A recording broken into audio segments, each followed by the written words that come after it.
नमस्कार। आज हम केदारनाथ अग्रवाल की एक बहुत ही खूबसूरत कविता चंद्रगहना से लौटती बेर के सफर पर चलेंगे। जानते हैं इस कविता की सबसे खास बात क्या है? ये हमें प्रकृति के दो बिल्कुल अलग अलग, बल्कि कह सकते हैं कि दो उल्टे चेहरे दिखाती है। एक तरफ जहां प्यार और जश्न का माहौल है, तो वहीं दूसरी तरफ धोखा और शोषण भी है। तो चलिए इस दुनिया में थोड़ा और गहराई से उतरते हैं। तो देखिए, हमारा सफर कुछ इस तरह आगे बढ़ेगा। हम शुरुआत करेंगे कवि की अनोखी नज़र से, फिर खेत में चल रहे प्रेम के एक जिंदादिल सीन को महसूस करेंगे। इसके बाद हम मानवीकरण की कला को समझेंगे और फिर कहानी का रुख मुड़ेगा तालाब की तरफ, जहाँ की हकीकत कुछ और ही है।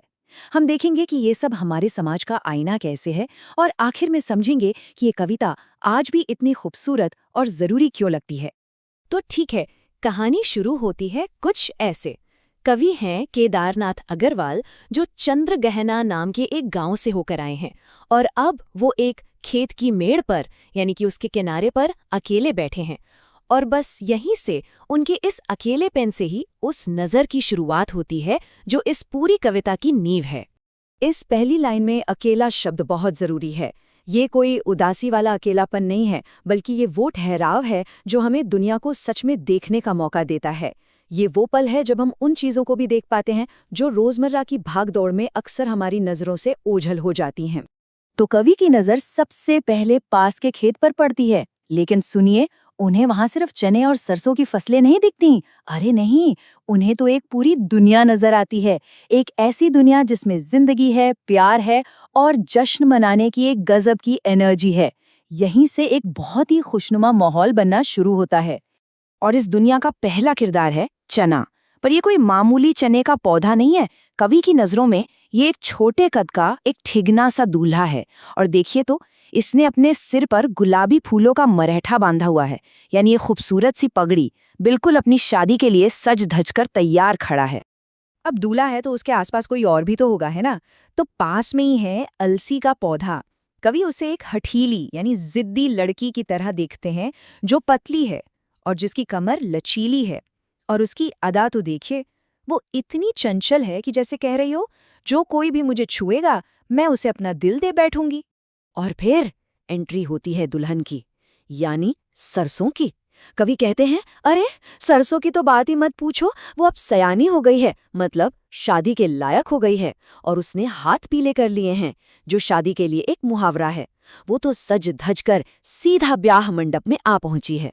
तो देखा आपने, कवि ने कैसे इन सभी किरदारों को एक साथ पिरोकर एक शानदार शादी का सीन बना दिया है।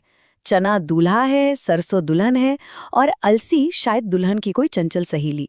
पूरा का पूरा खेत ही एक स्वयंवर का मंडप लग रहा है, जहां फागुन का महीना खुद गीत गा रहा है और हवा में बस प्यार घुला हुआ है। लेकिन सवाल यह है कि कवि ने ये कमाल किया कैसे? एक आम से खेत को शादी के जश्न में कैसे बदल दिया? इसका जवाब छिपा है एक बहुत ही पावरफुल लिटरेरी डिवाइस में, जिसे हम कहते हैं मानवीकरण। मानवीकरण नाम से ही जाहिर है, जब किसी बेजान चीज या पेड़ पौधों को इंसानों वाले गुण दे दिए जाएं।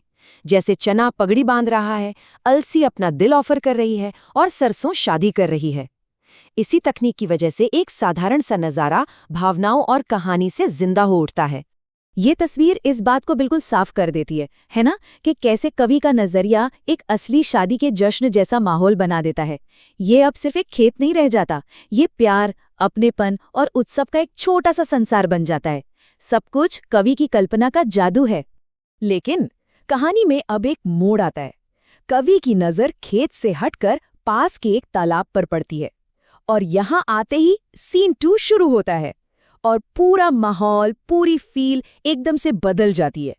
वो जो प्यार और गर्मजोशी थी, उसकी जगह अब कुछ ठंडा और कठोर ले लेता है। ये देखिए, कितना बड़ा फर्क है। खेत में जहाँ प्यार था, वहीं तालाब की दुनिया में ढोंग है। जहाँ सौहार्द था, वहाँ शोषण है। और उत्सव की जगह ले ली है हृदयहीनता ने, यानी इमोशंस का न होना। ये एक ही जगह के दो बिल्कुल अलग चेहरे हैं। और तालाब की इस दुनिया का पहला किरदार है बगुला। एकदम शांत, एक पैर पे खड़ा, जैसे कोई साधु ध्यान में लीन हो। पर ये सब एक दिखावा है, एक धोखा। असली मकसद तो मछली का इंतजार करना है, और जैसे ही मौका मिलता है ये झपट्टा मारकर उसे निगल जाता है। फिर आती है एक चतुर चिड़िया। वो बगुले की तरह ढूंढ नहीं करती, वो तो और भी शातिर है। वो बिजली की तेजी से आती है, पानी में गोता लगाती है, मछली को चोंच में दबाती है और फुर से उड़ जाती है। ये प्रकृति का दूसरा चेहरा है, खुला और बेरहम शोषण। और आखिर में है तालाब के किनारे पड़े पत्थर।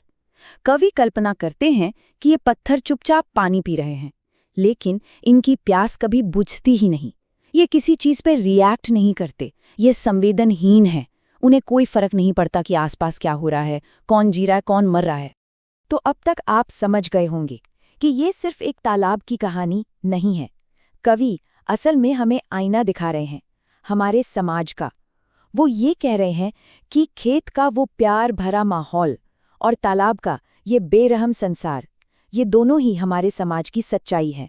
चलिए इसे और साफ साफ समझते हैं। वो जो बगुला है वो समाज के उन ढोंगी लोगों का प्रतीक है जो बाहर से संत दिखते हैं पर अंदर से शोषक होते हैं। वो जो चतुर चिड़िया है वो उन चालाक और मौकापरस्त लोगों की तरह है जो दूसरों का हक छीन लेते हैं। और पत्थर वो लोग हैं जिनके दिल पत्थर हो चुके हैं, जिन्हें किसी के दुख दर्द से कोई मतलब नहीं। इस पूरी कविता के जरिए कवि एक बहुत गहरा इशारा कर रहे हैं।